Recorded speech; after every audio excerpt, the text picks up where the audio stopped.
Do you think, is it your view that, I would understand that were your superiors, did they act in line with the national instruction and protocol?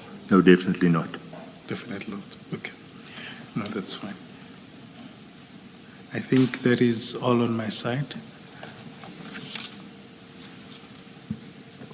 In paragraph 70 of the statement, where you say Warrant Officer Mpangase needed to come to the office to take samples of the exhibits, do you know whether anything was taken away by him on that day? By Mpangase, how many or how much, what exactly was taken, to where, and was it returned, and when? I was later told by Warrant Officer van den Berg no samples were taken. None were taken? No. But Mpangase did arrive on the 23rd of June? On 2 occasions, yes. Yes, and didn't take any samples? Not that we are aware of, no. Okay. And then at 71, you say there was no register. That is the very last sentence where you're describing when they arrived, you gave them access, keys to the safe, you opened the gate, and then you say there was also no register that was completed. Can you just explain this register? Warrant Officer van den Berg made an OB entry for each time that they came. Exact time they came, exact time they left. But as such, like a visiting register, no, we don't have that. But he made an OB entry every time they came. Okay. So when you say there was no register that was completed, it's not as if there was a register to complete. No. You're just saying there's no document that was done. Does that mean, therefore, that Potchefstroom office doesn't have a record or never had a record of the officers who came that day to deliver the cocaine? You don't have a list of names? No. Okay.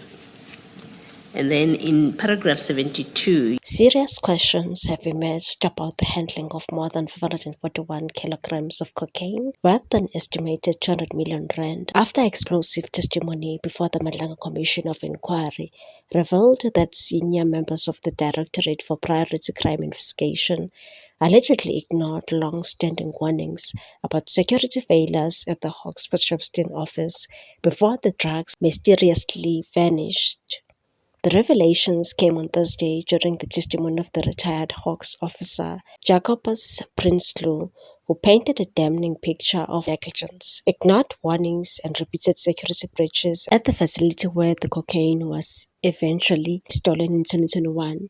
Prinsloo, the former unit commander at the Potchefstroom Hawks office, told the commission that senior officials within the Hawks were fully aware that the office was considered unsafe for storing exhibits years before the drugs disappeared. According to his testimony, former KwaZulu-Natal Hawks head Jabulani Zikali had already issued a directive in 2017 prohibiting the storage of exhibits at 5 DPCI offices, including Potchefstroom, because of ongoing security concerns and repeated break-ins.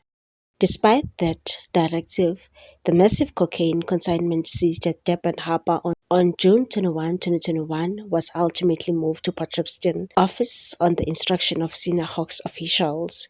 Prinsloo told the commission that the decision made no sense to him, especially considering the building's troubled history, and said the office was particularly vulnerable and had been broken into a number of times. I can count no less than 8 incidents. The retired officer said the property had become notorious for serious failures over the years, with criminals repeatedly targeting the premises while little was done to improve protection measures. He detailed several previous incidents, including break-ins on December 27, 2011, June 8, 2014, December 8, 2018, and January 20, 2020, as well as another incident where criminals attempted to gain access to offices inside the building. Prinsloo also revealed that the office's alarm system was no longer connected to a private security company because outstanding payments had not been settled. According to the documents presented before the Madlanga Commission, security company National Security and Fire issued statements to the office in late 2020 demanding payment of outstanding amounts of exceeding 3,000 rand. The company later warned that services would be terminated completely due to non-payment.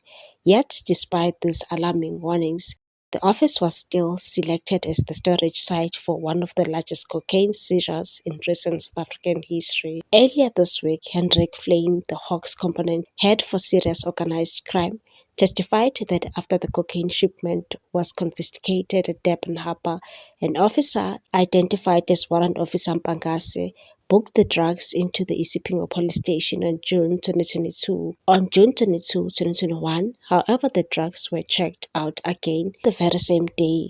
The commission heard that the exhibits were then transported approximately 100 kilometers away to Potchefstroom after Provincial Commissioner for Serious Organized Crime Brigadier Campbell Ngiswa allegedly consulted with KwaZulu-Natal Hawks head Lisija Sinona. The justification for the relocation was reportedly a lack of storage space at Isipingo police station.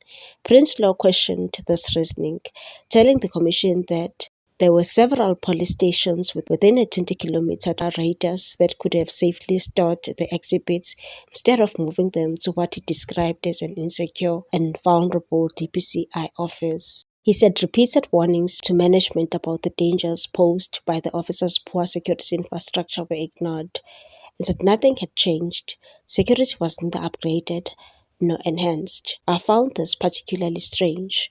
Brigadier Ngiswa knew of the security challenges, and I could not understand his decision or how drugs would be stored at the office. The commission further heard that another attempted break-in occurred in late October 2021, just weeks before the cocaine disappeared. Prinsloo claimed he immediately informed Ngiswa about the incident and again raised concerns about the security risks associated with the storing high-value exhibits at the office. But according to his testimony, no urgent measures were taken, so there was no attempt to approve the previous application or even enhance security given that there were no exhibits of high volume. The cocaine was eventually stolen in November 2021 after burglars allegedly used a grinder to break into the strong room where the drugs were being kept. The brazen theft has since become one of the most controversial incidents involving police exhibit management in recent years, raising serious concerns about possible internal collusion, negligence, and failures within the Hawks. Prinsloo maintained that the Potchefstroom DPCI office should never have been used for exhibit storage under any circumstances, and that the DPCI was totally unsuitable to store the exhibits received. There was no adequate security. In fact, there was a decision taken in 2017 not to store exhibits at the 5 DPCI units. Brigadier Ngiswa was and is well aware of that decision. Major General Sinana would have also known this. Meanwhile, the Commission has resolved to hear the testimony of a crime intelligence officer known as Witness H behind closed doors for safety reasons. The witness is scheduled to testify before the Commission on Friday, May 8, 2026, and will be in camera with no video or audio feed to the public. The witness supplied a supporting affidavit on Tuesday to motivate for an order directing that the testimony be heard in camera. The supporting affidavit was deposed by Thabiso Lesufi, an attorney representing the witness who wished to remain anonymous. The background to the application arises from hearings that commenced on Tuesday regarding a major drug theft of 541 bricks of cocaine valued at 200 million rand from Hawks premises in Potchefstroom, KwaZulu-Natal. Major General Hendrik Flynn, component head for serious organized crime at the SAPS Directorate for Priority Crime Investigation, told the Commission that the theft of cocaine from the Hawks premises was intentional. What's your take on this one, people? Thanks for watching. Please subscribe for more news.